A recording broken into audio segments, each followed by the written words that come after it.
Welcome back. If you've heard about the beneficiary in our previous episode, then you will love beneficial interest. Now, if you remember from beneficiary, we talked about the power of debt and wealth, and that you should actually learn to love them both. Because if you know how to use them, you can be in a very, very lucrative position.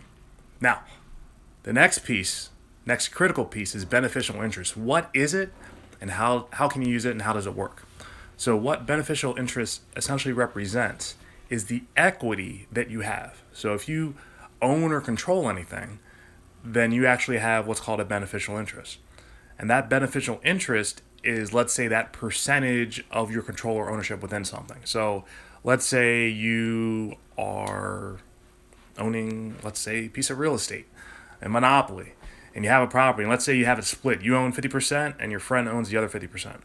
You have a 50% equity interest or beneficial interest within that property. So if you were to sell that property, half of those proceeds would come to you. So that's essentially how beneficial interest works, and that's how to envision it. Uh, so what is beneficial interest? It represents personal property. Think of it as paper. All right. You have an interest in a deed, monopoly. You're literally dealing with paper. So it's essentially exchanging value and representing value just in terms of paper, except you're doing it in regards to a deed. But again, this is part of the trust series, so think of it within the contract of a trust and having beneficial interest within that. Now, if you remember, with debt and with wealth, there's ability to share that information either publicly or keep it private, depending on what you're trying to do and what your strategy is. So with beneficial interest, this is the mechanism in which you can create wealth or you can create debt. All right? And that can be purchased, transferred, or sold publicly or privately.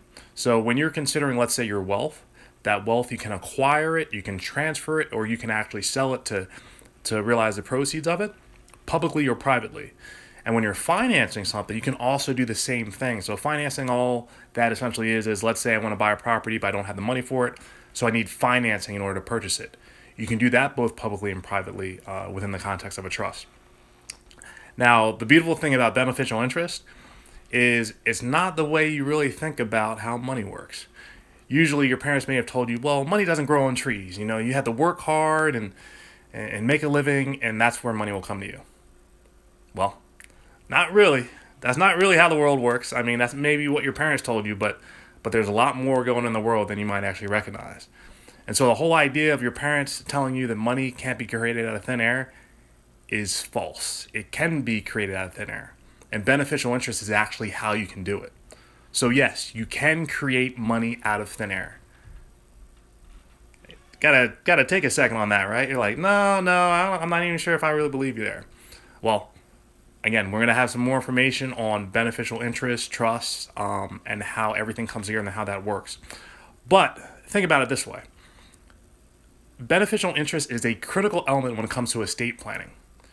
Because when you pass away, when all of your assets get distributed at the end of the day, the government can take a big chunk out of that in a process called probate. But if you actually have your assets in a trust, you bypass probate altogether. So all the estate taxes, all of the inheritance taxes that a state might actually have or a county might actually have, you actually bypass that with the trust.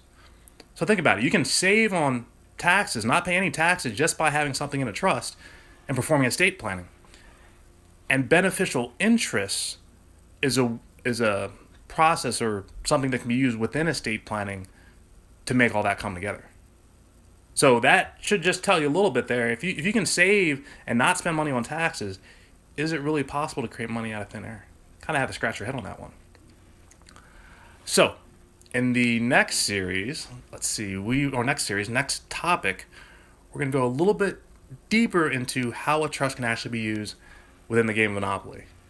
And so as you see some practical examples, we're going to start trying to turn the wheels a little bit to figure out how trusts might be beneficial and how they can work for you.